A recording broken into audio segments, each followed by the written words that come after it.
Selamat pagi jemaat yang dikasihi oleh Tuhan. Mari bersama-sama kita membuka firman Tuhan yang renungan kita saya ambil dari kitab 2 Tawarik pasal 7 ayat 1 sampai 22. Kitab 2 Tawarik pasal 7 ayat 1 sampai 22. Kitab 2 Tawarik pasal 7 ayat 1 sampai 22. Saya akan membacakan tidak semua ayat ya karena cukup panjang ini. Saya akan bacakan, silakan jemaat mengikutinya. Ayat 1 sampai 3. Api turun dari langit, nyanyian syukur. Setelah Salomo mengakhiri doanya, api pun turun dari langit memakan habis korban bakaran dan korban-korban sembelian itu. Dan kemuliaan Tuhan memenuhi rumah itu. Para imam tidak dapat memasuki rumah Tuhan itu karena kemuliaan Tuhan memenuhi rumah Tuhan. Ketika segenap orang Israel melihat api itu turun dan kemuliaan Tuhan meliputi rumah itu, berlututlah mereka di atas lantai dengan muka mereka sampai ke tanah. Lalu sujud menyembah dan menyanyikan syukur bagi Tuhan. Sebab ia baik, bahwasanya untuk selama-lamanya kasih setianya. Ayat 4. Lalu raja bersama-sama seluruh bangsa mempersembahkan korban sembelian di hadapan Tuhan. Sebagai korban sembelian, Raja Salomo mempersembahkan 22.000 ekor lembu sapi dan 120.000 ekor kambing domba. Demikianlah raja dan seluruh bangsa mentahbiskan rumah Allah. Ayat 11. Demikianlah Salomo menyelesaikan rumah Tuhan dan istana raja dan berhasil melaksanakan dalam rumah Tuhan dan dalam istananya segala sesuatu yang timbul dalam hatinya. Kemudian Tuhan menampakkan diri kepada Salomo pada malam hari dan berfirman kepadanya, telah kudengar doamu dan telah kupilih tempat ini bagiku sebagai rumah persembahan. Ayat 14 kita baca bersama-sama. 1, 2, 3. Dan umatku yang atasnya namaku tersebut merendahkan diri, berdoa dan mencari wajahku, lalu berbalik dari jalan-jalannya yang jahat, maka aku akan mendengar dari surga dan mengampuni dosa mereka, serta memulihkan negeri mereka. Tetapi jika kamu ini berbalik dan meninggalkan segala ketetapan perintahku yang telah kuberikan kepadamu, dan pergi beribadah kepada Allah lain dan sujud menyembah kepadanya, maka aku akan mencabut kamu dari tanahku yang telah kuberikan kepadamu, dan rumah ini yang telah kukuduskan bagi namaku akan kubuang dari hadapanku, dan akan kujadikan kiasan dan sindiran di antara segala bangsa. Dan setiap orang yang lewat rumah yang amat ditinggikan ini akan tertegun dan berkata, apakah sebabnya Tuhan berbuat yang demikian kepada negeri ini dan kepada rumah ini? Ayat 22 kita baca bersama-sama. 1, 2, 3. Maka orang akan berkata, sebab mereka meninggalkan Tuhan, Allah nenek moyang mereka, yang membawa mereka keluar dari tanah Mesir. Dan sebab mereka berpegang pada Allah lain, dan sujud menyembah kepadanya, dan beribadah kepadanya. Itulah sebabnya ia mendatangkan segala malapetaka ini ke atas mereka. Relasi diartikan hubungan atau jalinan. Bangsa Israel adalah bangsa yang punya hak istimewa, karena mereka itu adalah bangsa yang dipilih Tuhan. Kalau kita memperhatikan pasal 5 sampai pasal yang ke-7 dari kitab 2 Tawarik ini, kitab ini sedang membicarakan tentang pentabisan bait Allah atau rumah Tuhan. Apa itu pentabisan? Pentabisan itu semacam upacara khusus yang mengkhususkan bisa benda, bisa tempat, bisa manusia atau seseorang untuk tujuan eksklusif, tujuan yang spesial. Itulah yang namanya pentabisan. Dan di dalam bagian ini Tuhan datang hendak menghadiri umatnya yang akan mentabiskan bait Allah atau bait suci. Kalau kita memperhatikan ayat yang ke-11, di situ dikatakan, demikian Salomo menyelesaikan rumah Tuhan dan istana raja. Jadi bait Allah dibangun oleh Salomo dan sudah diselesaikan. Maka mereka akan mengadakan pentabisan bait Allah. Sebenarnya apa sih tujuan membangun bait Allah itu? Ide siapa membangun bait Allah? Kita masih ingat, membangun bait Allah itu idenya siapa? Kalau kita ke belakang, ke kitab Raja-Raja, itu bukan idenya Allah. Kenapa demikian? Karena Allah itu roh. Ya, Allah itu roh. Kita tidak beribadah di tempat-tempat seperti orang-orang Kanaan. Tidak membangun mesbah-mesbah seperti itu. Ide membangun bait Allah ini sebenarnya idenya Raja Daud. Daud berkata untuk menunjukkan kasihnya kepada Allah, aku akan membangun bait Allah. Dan Allah berjanji, boleh engkau akan bangun, tetapi bukan engkau yang membangun. Anakmu yang akan membangun, yaitu Salomo ini tadi. Bait Allah dibangun, itu merupakan ungkapan ekspresi kasih Daud kepada Allah yang sudah memberkati dan memelihara hidupnya. Bait Allah dibangun dengan tujuan untuk menyatakan disitulah Allah itu hadir. Maka umat datang ke sana. Mereka beribadah, menjalin relasi dengan Tuhan. Bait Allah hendak menunjukkan bahwa ibadah orang-orang Israel itu bukan di gunung-gunung. Seperti dikatakan dalam 1 Raja-Raja 3 ayat 3. Kadang-kadang orang mempraktekkan ibadah di gunung-gunung, membangun mesbah di bukit-bukit. Oleh karena itulah dibangun bait Allah. Bait Allah ini menggambarkan tentang ekspresi bagaimana umat ingin berjumpa dengan Tuhan. Umat ingin berelasi dengan Tuhan. Itulah bait Allah.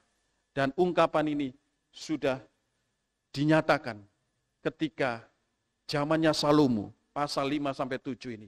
Bait Allah sudah selesai, akan ditakbiskan. Ketika akan ditakbiskan inilah, kita akan belajar pesan bagaimana membangun relasi dengan Allah yang benar. Setiap kita membutuhkan relasi, ya. Kalau relasi itu rusak, ibarat seperti keluarga itu retak dan akan hancur.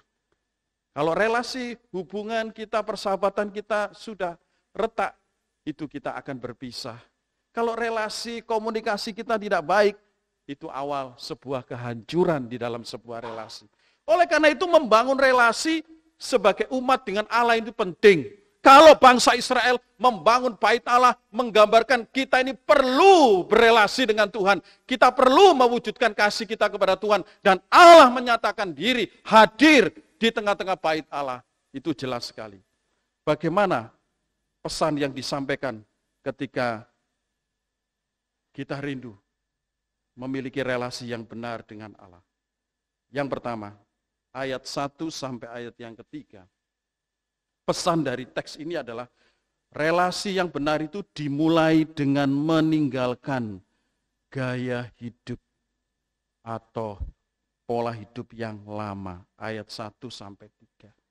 Perhatikan di dalam bagian ini, ketika mereka mentabiskan bait Allah, mereka membawa korban.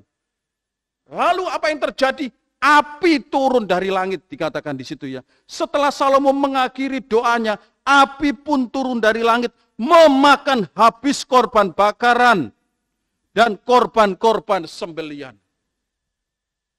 Ada kemuliaan, ada api. Ingin mengalami kemuliaan, maka api itu harus datang. Pesan yang ingin diajarkan di sini adalah kemuliaan itu akan tinggal. Dan api itu akan menghanguskan, melenyapkan Yang tinggal itu kemuliaan, tetapi api itu akan menghanguskan atau menghapuskan. Artinya apa? Korban ini gambaran tentang ungkapan hati umat yang ingin menyembah kepada Tuhan. Korban ini gambaran pengakuan dosa-dosa umat. Oleh karena itu ketika api itu datang menghabiskan korban-korban itu, lalu kemuliaan itu datang. Di sini kita bisa belajar, relasi itu dimulai dengan hidup yang mau meninggalkan pola-pola gaya hidup yang lama. Apakah saudara, Bapak, Ibu memiliki pengalaman bahwa Allah itu seolah-olah mungkin tidak menghiraukan doa-doa kita? Saya sudah berdoa, tetapi Tuhan belum menjawab. Katanya Tuhan itu ingin berelasi dengan saya. Tetapi kenapa? Kok belum dijawab oleh Tuhan? Yang perlu ditanyakan adalah, apakah kita ini sudah mengintrospeksi diri kita? Apakah hidup kita ini adalah hidup yang baru, atau hidup kita masih hidup yang lama?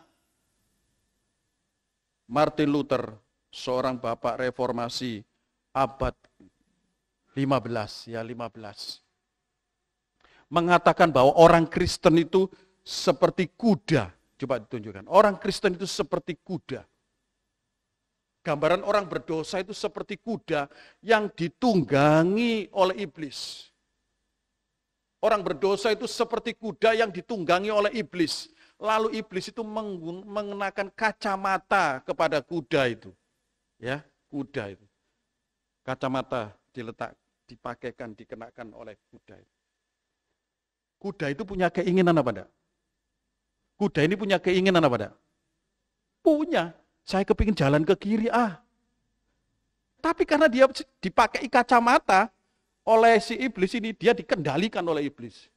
Gak boleh. Dia mau jalan pelan. Gak boleh, kamu harus jalan cepat. Dikendalikan. Punya keinginan, tetapi yang punya kuasa itu bukan saya. Kuda ini punya keinginan, tetapi dia dikuasai oleh si penunggang ini, yang iblis ini. Ini kata-kata Martin Luther. Ini menggambarkan apa? Mungkin banyak orang Kristen yang mengaku dirinya anak Tuhan, tetapi hidupnya masih dikendalikan oleh iblis. Hidup-hidup yang lama. Dia punya keinginan untuk sabar, tetapi iblisnya mengganggu lagi. Kayak apa sabar? Dia itu tidak sabar. Dia mau keinginan rajin ke gereja. Buat apa? Orang lain juga tidak rajin ke gereja, juga kaya kok. Jadi dikendalikan terus. Dia tidak mengalami perubahan hidup. Dia punya keinginan untuk berubah, tetapi yang mengendalikan ini adalah si iblis. Inilah hidup yang mengganggu relasi kita dengan Allah. Lalu bagaimana untuk kita membuat relasi yang benar dengan Allah? Dimulai dengan meninggalkan hidup yang lama. Apakah bisa? Bisa. Firman Tuhan 1 Yohanes 1 ayat 9. Jika kita mengaku dosa kita, maka Ia adalah setia dan adil, sehingga Ia akan mengampuni segala dosa kita dan menyucikan kita dari segala kejahatan.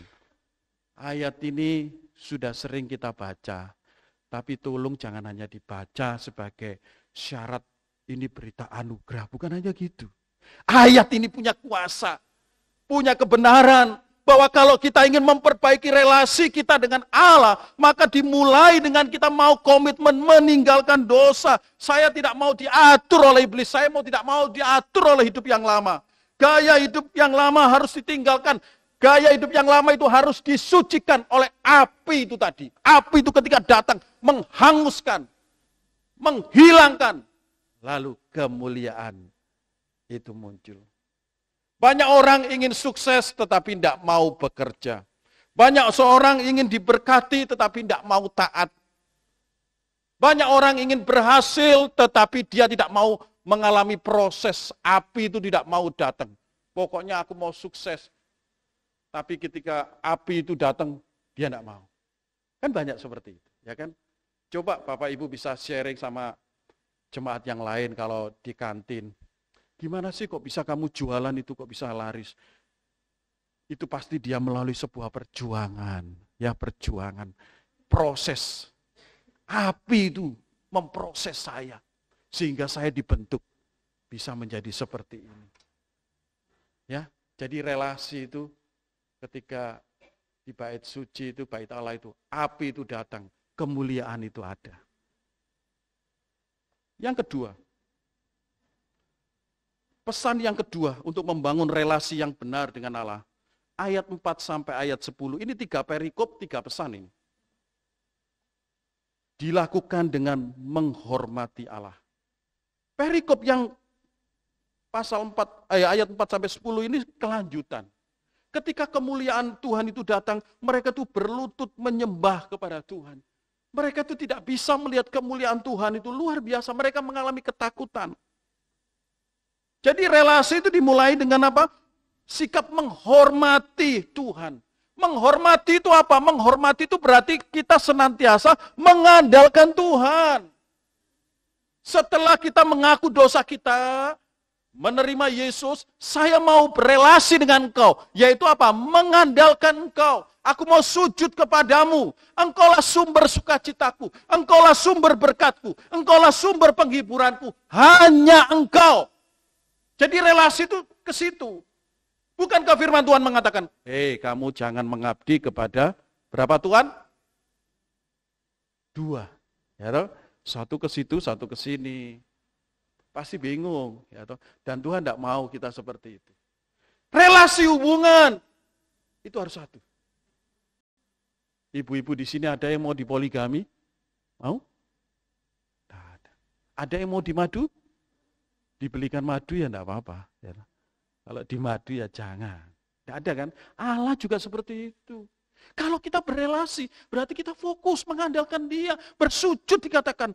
Ada penyembahan, ada perayaan. Perayaannya itu apa? Sukacita. Memang kelihatannya menyembah Tuhan itu takut. Tetapi Dia itu hebat. Kita perlu menang bersama dengan Dia. COVID pernah kita alami. Bagaimana COVID-19 atau COVID apapun, apa itu mutasinya itu ya, itu mengajarkan begini. Orang kaya, orang miskin pada waktu itu sama. Uang tidak berlaku kalau sudah lockdown. Betul apa tidak ya? Kita punya uang 1M mau ke Hong Kong, mana bisa. Itu karena COVID itu. Mau ke Surabaya aja begitu sulit ya prosedurnya. COVID melanda dunia ini menghancurkan semua sendi-sendi kehidupan. Bahkan di Surabaya, saya dengar cerita, yang lalu juga kita dengar, ada seorang bos punya pabrik oksigen, mati juga. Ya, mati, dia punya pabrik oksigen, tapi ketika kena COVID, oksigennya tidak bisa nolong dia. Ya, saya lupa namanya, konglomerat siapa itu ya. Dia punya oksigen. Tapi dia akhirnya juga kena COVID. Ini gambaran apa? Hidup kita ini kecil. Hidup kita ini fana. Mari kita berelasi dengan Tuhan. Kalau hari ini kita bebas kemana-mana. Tidak ada lagi aturan yang jelimet-jelimet. Tidak ada prokes yang begitu ketat. Yang memang harus bergembira, bersyukur. Tetapi ingat relasi kita, pelajaran masa lalu, beberapa tahun di belakang kita mengajarkan, engkau harus senantiasa mengandalkan Tuhan. Relasi. Ada penyembahan, ada perayaan. Kadang-kadang di dalam doa-doa kita berelasi memang berdoa tetapi salah. Yakobus 4 ayat 3, kita baca bersama-sama. 1, 2, 3. Atau kamu berdoa juga, tetapi kamu tidak menerima apa-apa. Karena kamu salah berdoa. Sebab apa yang kamu minta itu hendak kamu habiskan untuk memuaskan hawa nafsumu. Kita berelasi dengan Tuhan. Dengan berdoa. Tetapi seperti kata Yakobus, engkau salah. Ternyata doamu itu hanya untuk memuaskan hawa nafsumu. Mungkin hanya untuk pamer. Tuhan berikan saya mobil Pajero Sport, GR Sport. Tetapi itu hanya untuk pamer. Kita akhirnya tidak punya mobil itu. Mari kita mempunyai relasi yang benar. Mazmur 59 ayat 17 berbunyi demikian. Kita baca bersama-sama. Tetapi aku mau menyanyikan kekuatan-Mu pada waktu pagi. Aku mau bersorak-sorai karena kasih setiamu. Sebab Engkau telah menjadi kota bentengku, tempat pelarianku pada waktu kesesakan. Jadi relasi yang benar itu dilakukan dengan menyatakan bahwa Engkaulah pusat penyembahanku ya Tuhan. Aku percaya bahwa Engkau adalah sumber berkatku, sumber pertolonganku, sumber penghiburanku. Hanya Engkau, tidak ada yang lain. Relasi yang dikatakan seperti ini adalah relasi yang intim, relasi yang luar biasa. Ini bisa kita wujudkan, kita nyatakan di dalam hubungan suami istri. Kalau relasinya baik, pasti keluarga kita akan harmonis. Ya, ada persoalan, karena kita relasi baik bisa selesai. Ada kebutuhan, karena relasi kita dengan Tuhan baik, kita yakin Tuhan akan mencukupi sesuai dengan waktu Tuhan. Amin? Yang ketiga, pesan dari dua Tawarik. Dua Tawarik ini kan ditulis oleh Esra, ya. Relasi itu perlu dipelihara dengan mentaati perintah Allah. Perhatikan ayat 11 sampai 22. Di sana jelas menjelaskan ada berkat, ada peringatan. Di sini Tuhan berbicara dengan Salomo secara pribadi. Jadi setelah mungkin api itu datang, umat melihat. Lalu Tuhan ingin berbicara kepada Salomo secara pribadi. Banyak yang mengatakan bahwa ini yang kedua Allah berbicara secara pribadi kepada Salomo. Tuhan berbicara. Di sini ayat 19 sampai 22 ini menjelaskan bahwa aku sudah berjanji dan aku sudah tepati, tetapi engkau Salomo harus hati-hati. Engkau sudah mampu membangun bait Allah ini, tetapi ada peringatan. Peringatannya apa? Ayat 19 sampai 22. Tetapi jika kamu ini berbalik dan meninggalkan segala ketetapanku dan perintahku. Jadi relasi itu harus dibangun, dipelihara dengan kita hidup mentaati perintah Allah. Hidup dalam realnya Allah, hidup dalam firman Tuhan. Dan apa yang dilakukan oleh Salomo? Pasal 8 ayat 11, Salomo menyingkirkan siapa? Istri dan putri-putri Firaun itu, kalau kita perhatikan. Disingkirkan, kamu tidak boleh di sini, tinggal sini. Ini perintah Tuhan. Kemudian ayat 12 sampai 15 pasal 8, Salomo mengajarkan ibadah yang dilakukan oleh Daud. Di istananya maupun di bait Allah. Ada tindakan. Ini apa? Cara untuk memelihara relasi dengan Tuhan, yaitu kita hidup taat kepada perintah-perintah Tuhan. Kalau tidak, Salomo sudah diperingatkan, kerajaanmu akan hancur. Perhatikan tadi ayat bagian-bagian terakhir ya. Kerajaan yang megah, bait Allah yang megah ini akan menjadi tontonan, menjadi olok-olokan. Ternyata kemegahan itu hancur. Kalau apa? Kalau engkau tidak bisa memelihara relasi dengan Tuhan. Zaman dulu, waktu saya masih muda, di desa saya ada seorang yang kaya. Agen. Pokoknya agen minuman mineral, agen rokok, agen sabun, kaya sekali. Tapi tiba-tiba beberapa tahun kemudian hancur. Mengapa hancur? Karena dia nikah lagi dengan istri yang lain. Karena apa? Dia kena pengaruh main. Zaman dulu itu semacam kayak judi-judi, porkas, semacam kayak togel-togel zaman dulu ya. Jadi dia terlibat di situ. Sudah kena perempuan, menurut saya kena judi. Akhirnya fokusnya di situ. Dia tidak lagi mentaati apa yang diajarkan oleh agamanya. Ya beda dengan agama kita ya. Dia bukan orang gereja. Tapi saya melihat kok bisa ya hancur gitu ya. Akhirnya tokonya disita sama bank. Kenapa bisa seperti itu? Karena dia tidak mentaati apa yang baik yang diajarkan oleh agama. Ajaran Kristen jelas sekali. Firman Tuhan ini mengatakan jelas sekali. Engkau ingin relasimu benar di hadapan Tuhan. Engkau harus memelihara dengan mentaati firman Tuhan. Kita bisa belajar dari teladan tokoh-tokoh Alkitab. Ada 3 tokoh Alkitab yang saya sebutkan di sini yang terkenal. Yang pertama Yusuf.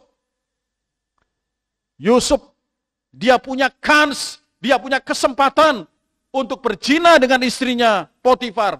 Tetapi dia tolak. Sehingga dia tetap sukses menjadi Perdana Menteri di Mesir. Daniel juga seperti itu. Daniel bisa menjaga hatinya dari kenajisan. Sehingga Daniel diberkati Tuhan. Paulus demikian juga. Kenapa Paulus bisa menjadi seorang hamba Tuhan yang sukses? Ternyata kuncinya, dia bisa menjaga hatinya supaya tetap sukacita. Karena pelayanan memang tidak mudah. Tetapi yang penting jaga hatimu, murni motivasimu, Tuhan akan jadi pembelamu Paulus. Dan Paulus pun melewati itu semua. Menjaga hidup sesuai dengan firman Tuhan. Relasi dengan Allah itu harus dipelihara. Bapak Ibu, godaan juga semakin banyak. Tantangan. Mari kita tetap bagaimana supaya menjaga relasi. Saya tetap hidup taat firman Tuhan. Supaya saya tidak mengalami kehancuran. Tuhan datang untuk memulihkan relasi kita. Akibat dosa Adam dan Hawa, relasi manusia itu rusak. Tuhan Yesus datang memulihkan relasinya. Dan itu dimulai dengan apa? Kita datang mengaku dosa-dosa kita di hadapan Tuhan. Kita datang terima Yesus. Kita datang, aku mau hidup seturut dengan firman Tuhan. Aku mau hidup dalam kebenaran-kebenaran firman Tuhan. Inilah relasi yang dilakukan oleh Tuhan melalui Yesus Kristus.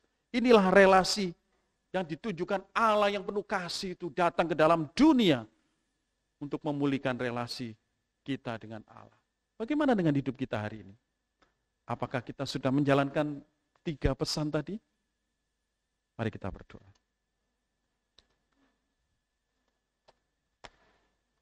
Bapa di surga, tolonglah kami Tuhan, supaya kami memahami pesan bagaimana kami harus membangun relasi yang benar dengan Allah. Berkati hidup kami. Tolong kami ya Tuhan. Supaya kami berani memulai, berani melaksanakan. Dan kami juga senantiasa tetap konsisten bertahan memelihara relasi kami dengan Tuhan. Hamba-Mu lemah, kami semuanya lemah. Tetapi dengan pertolongan Allah Roh Kudus, kami akan mampu, kami akan bisa. Dalam nama Tuhan Yesus kami berdoa. Amin.